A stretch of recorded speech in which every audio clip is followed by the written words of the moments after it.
Assalamualaikum warahmatullahi wabarakatuh. Di sini kami akan melakukan praktikum biologi, yang mana judul praktikumnya yaitu amfibia. Dan tujuan praktikumnya mengetahui morfologi dan anatomi katak. Dalam genom Animalia dibedakan menjadi dua bagian, yaitu invertebrata dan vertebrata. Vertebrata merupakan kelompok hewan yang tidak memiliki tulang belakang, sedangkan vertebrata merupakan kelompok hewan yang memiliki tulang belakang. Dalam jenis vertebrata dibagi menjadi 9 kelas dan vertebrata dibagi menjadi 5 kelas. Dalam praktikum ini akan membahas salah satu dari vertebrata, yaitu kelas Amphibia. Jika melihat dari struktur morfologinya, biasanya orang akan merasa jijik atau tidak suka dengan penampilan, bahkan ada juga orang yang mengidam fobia karena struktur luar hewan ini. Amfibi merupakan hewan dengan kelembapan kulit dan sangat tinggi, tidak tertutupi rambut, dan mampu hidup di air maupun di darat. Salah satu contoh yang paling dikenal pada kelas ini adalah katak. Amfibia hidup di dekat air dan memiliki habitat tambak seperti rawa dan hutan hujan tropis. Sebagian besar amfibia tergantung pada mulutnya yang lengkap. Untuk melakukan pertukaran gas dengan lingkungannya, kelas amfibia ini hanya diwakili sekitaran 1.170 spesies Salamander, Ordo Urdella, katak Ordo Anura, atau Sila Ordo Pogoda. Hanya terdapat sekitar 90 spesies Urdella. Beberapa spesies sepenuhnya akuatik, namun yang lain hidup di daratan sepanjang hidupnya atau spesies hingga dewasa. Sebagian besar salamander yang hidup di daratan berjalan dengan tubuh meliuk-liuk ke kiri dan ke kanan. Ciri yang diillustrasi Thermopoda darat awal. Pada praktikum kali ini kami akan membahas mengenai kelas amfibia, di mana mengambil contoh salah satu anggotanya yaitu katak.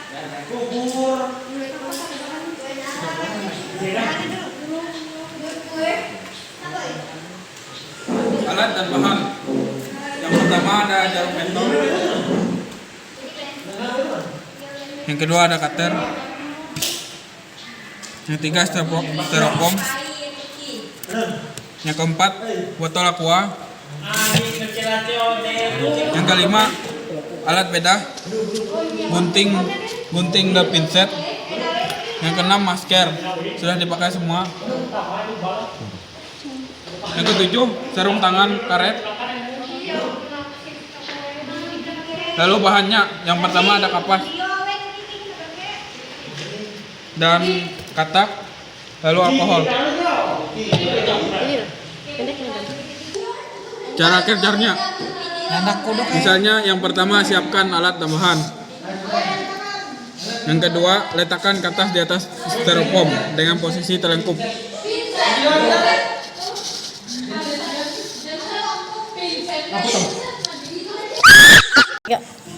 Kemudian tancapkan jarum pentol pada bagian kepala katak dan bagian tangan dan kaki. Lengkap ko dito, lengkap. Takbay ha, masang takong ko. Paling tuh teh, bukan pembeda itu. Bedanya sama warna. Tong cik ya. Kado cara ngucikin ada. Iya. Apaknya? Masanya dulu.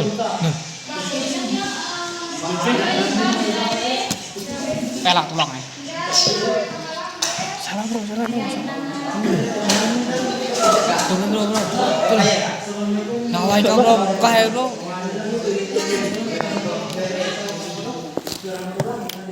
Lanjut. Lalu amati gambar morfologi dan anatominya. Baiklah, di sini saya akan memperkenalkan apa saja struktur yang ada pada katak. Yang pertama adalah mata. Ini adalah mata katak. Kemudian nostril. Ini adalah nostril. timpani pendengaran. Ini kemudian ada jari. Ini adalah jari katak. Kaki depan katak. Selaput katak. Selaput katak. Ini bagian kepala katak dan ini adalah punggung katak. Ini adalah perut katak. Sedangkan ini adalah kaki belakang katak. Ini adalah kaki berselaput.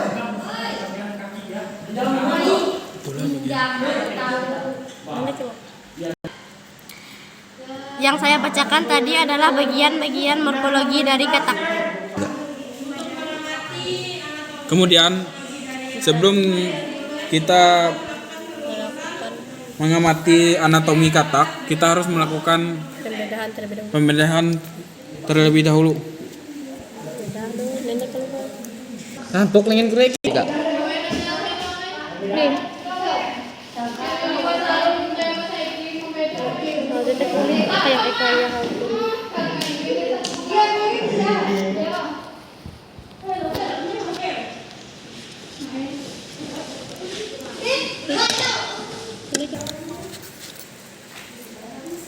Ya, tapi angkat ya.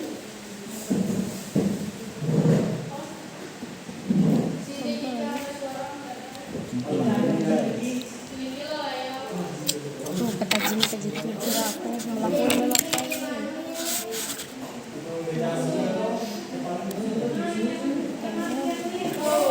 Enggak.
Yaitu yang pertama caput atau bagian kepala, yang kedua bagian trunkus atau bagian badan, yang ketiga bagian ekstremitas atau bagian Tuh lah. Tapos niya main lah kita kulukan. Hindi kasi nyamir mo po ka. Ito na bro, yan balik bro ay. Muntik kayak gigitan. Ako may tama lang. Muntik ito yun. Yun ay tingin tidak bro. Nahihin mo eh. Oh nyamay dulu lah. Naik. Aku lah ngomong nanti lah. Gila rajin malam untuk itu tuh. lubang hidung atau nostril. Kayak morfologi.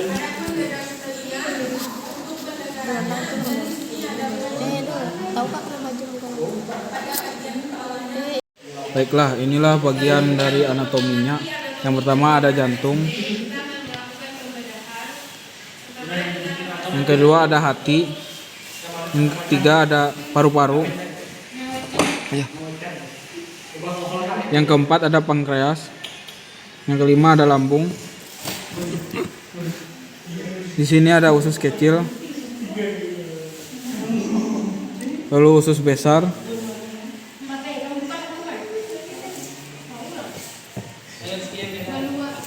Lalu ginjal tuh ke mana ginjal? Di sini ada ginjal.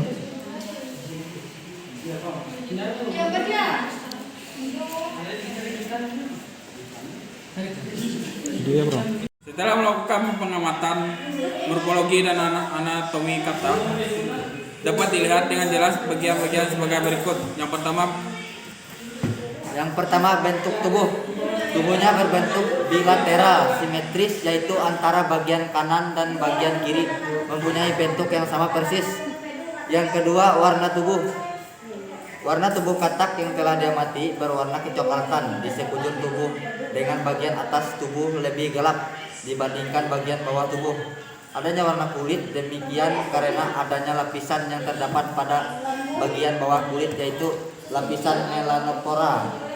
Lapisan ini mengandung melanin, jenis pigmen yang menghasilkan warna coklat gelap atau hitam, sehingga kulit katak ini berwarna kecoklatan. Katak melindungi diri dengan warna yang sesuai dengan warna sekitarnya. Warna kecoklatan yang gelap dan terang yang berbeda pada kedua sisi, dan menyebarnya butir-butir pigmen dan chromatopora. Suhu juga dapat mempengaruhi warna tubuh pada katak. Karena jika suhu rendah maka akan menghasilkan warna yang gelap, sedangkan suhu tinggi dan keadaan kering atau meningkatnya sinar menghasilkan warna terang. Hal tersebut tampak jelas pada bagian atas tubuh katak yang berwarna gelap dan pada bagian bawah tubuh katak yang berwarna terang. Yang ketiga, kulit. Kulit pada katak licin dan lunak. Kulit yang lemas sebagai penutup tubuh berfungsi menutupi tubuh terhadap gangguan yang bersifat fisis atau patologis. Kulit tersusun atas epidermis yang merupakan lapisan kulit paling luar dan dermis yang terbagi atas jaringan lain. Dalam kulit terdapat butir-butir pigmen pada epidermis dan sel pigmen chromatopora pada dermis. 4. Kepala capcut dan ekstremitas. Pada bagian kepala terdapat sepasang organ visual atau mata yang bulat dan menonjol. Di belakang mata terdapat membran timpani untuk menerima getaran suara. Selain itu juga terdapat mulut yang agak menjulang ke depan yang berfungsi sebagai alat pencernaan. Di dalam mulut terdapat gigi yang terdiri atas gigi makula rahang atas dan mandibula rahang bawah. Luar lidah berpangkal di kranial, mandibula bersifat papida bercabang. Ujung caudal bebas dapat dijalankan keluar menangkap bisa. Ekstremitas dapat berupa kaki atau berukuran pendek terdiri atas bercium lengan atas yang berupa sumures anterlidah pada bawah yang berupa radius ulna cercus pergelangan tangan. Menus telapak tangan yang terdiri atas carneus dan coniferous jari-jari. Pada telapak tangan terdapat pelang ekstremitas belakang yang berupa kaki belakang terdiri atas menguar atau paha. Terus bagian kaki bawah yang terdiri atas betis. Tibial luar terusus pegangan kaki, pers telapak kaki yang terdiri atas metatarsus dan terus jari-jari. Yang kelima ada kaki. Katak memiliki dua sepasang kaki, yaitu kaki depan memiliki 4 jari dan sepasang kaki belakang memiliki 5 jari. Selain itu pula katak memiliki kaki yang berselaput berfungsi untuk berenang. Struktur kaki katak sangat bervariasi di antara spesies katak sesuai dengan habitat yang ditempatinya, yaitu seperti di tanah, dalam air, pohon atau liang tanah. Katak harus mempunyai bergerak cepat melalui lingkungan mereka untuk menangkap predator atau mangsa dan melarikan diri serta beradaptasi dengan banyak membantu mereka melakukannya. Katak memiliki susunan tubuh yang terdiri atas kepala, badan, dan alat gerak. Kepala katak terdiri atas beberapa organ, yaitu mulut berukuran lebar dan berada di sedikit bawah serta membelah secara horizontal. Hampir seluruh bagian kepala, mata, dan sisi selaput atau membran nyisitan untuk mencegah masuknya air. Gendang telinga, membran timpanium pada setiap sisi kepalanya, dan lubang hidung yang sangat kecil. Badan yang terdiri dari perut dan punggung memiliki panjang tingkat panjang kepala. Perut berwarna putih kekuningan dengan kulit yang halus dan elastis. Punggung berwarna hijau dengan kulit agak kasar dan tulang punggungnya menonjol.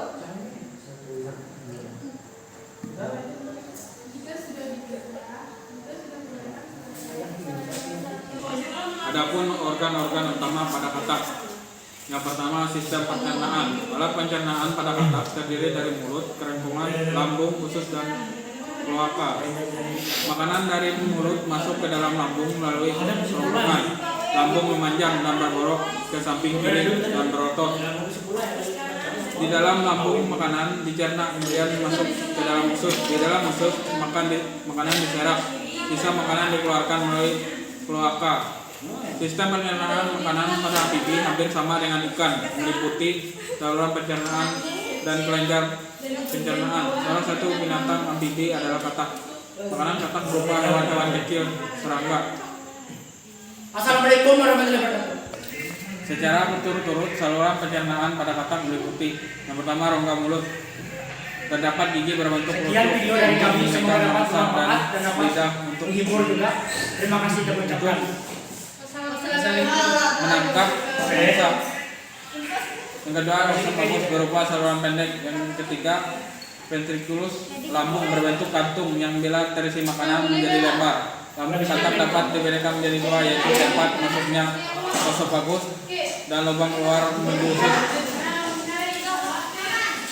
Yang kelima, intestine usus dapat dibedakan atas usus halus dan usus tebal. Usus halus meliputi duodenum, duodenum dan duodenum. Tetapi belum jelas batas-batasnya. Yang keenam, usus tebal berakhir pada rektum dan menuju ke kloaka. Kloaka merupakan muara besar antara saluran pencernaan makanan dan saluran reproduksi dan urin. Kelenjar pencernaan pada amfibi terdiri atas hati dan pankreas. Hati berwarna merah kecoklatan, terdiri atas lobus kanan yang terbagi lagi menjadi dua lobulus. Hati berfungsi mengeluarkan empedu yang disimpan dalam kantung empedu yang berwarna kehijauan. Pankreas berwarna kekuningan, melekat di antara lambung dan usus dua belas jari. Pankreas berfungsi menghasilkan enzim dan hormon yang bermuara pada duodenum. Yang kedua, sistem pernapasan. Alam pernapasan pada katak berupa insang, kulit, dan paru-paru. Pada perudu, pernapasan dilakukan dengan insang luar. Setelah dewasa, menggunakan paru-paru berupa dinding, di mana di dinding ini terdapat banyak ruang. Paru-paru berhubungan dengan udara luar melalui dua bronkus, laring yang mengandung tali-tali polea, lalu paring dan lorong-lorong nasal. Lubang dari paling ke laring berupa jalan longitudinal yang disebut glotis. Pernapasan pada katak melalui kulit tipis yang basah untuk memudahkan difusi gas. Yang ketiga, sistem peredaran darah. Sistem peredaran darah pada katak adalah peredaran darah tertutup dan ganda. Pada peredaran darah ganda, darah melalui jantung sebanyak 2 kali dalam sekali peredarannya. Pertama, darah dari jantung menuju ke paru-paru dan kemudian ke jantung. Kedua, arah dari seluruh tubuh menuju jantung dan diedarkan kembali ke seluruh tubuh. Jantung katak terdiri dari 3 ruang, yaitu atrium kiri, kanan, dan vertikel. Di antara atrium dan vertikel terdapat klep yang menjaga agar darah dari partikel mengalir kembali ke atrium. Pertukaran O2 dan CO2 terjadi di paru-paru. CO2 dilepaskan dan diikat O2. Tetapi di vertikel terjadi pencampuran CO2 dan O2 yang terjadi di dalam darah. Yang keempat, sistem ekresi. Alat ekresi utama pada katak sepanjang ginjal yang terdapat di kanan kiri tulang belakang berwarna kecoklatan yang memanjang ke belakang. Sistem ekresi pada katak disebut suatu sistem gabungan karena masing-masing sistem masih bergabung ke koala sebagai muara bersama, baik untuk sistem sekresi maupun untuk sistem reproduksi. Sistem ekresi sebagai sistem pembuangan zat-zat yang tidak berguna yang dilakukan oleh kulit, paru-paru, dan yang dikeluarkan oleh hati, yaitu berupa empedu. Yang kelima, sistem reproduksi. Pembuahan pada katak dilakukan di luar tubuh. Katak jantan akan melekat di punggung betinanya dan memeluk erat ketiak si betina dari belakang sambil berenang di air. Kaki belakang katak jantan akan memijat perut katak betina dan memasang pengeluaran telur. Pada saat yang bersamaan, katak jantan akan melepaskan spermanya ke air sehingga bisa membuahi telur-telur yang dikeluarkan di betina. Sekian penjelasan. Sekian praktikum biologi seputar katak dari kami. Mohon maaf apabila ada kekurangan di dalam video ataupun kesalahan. Assalamualaikum warahmatullahi wabarakatuh.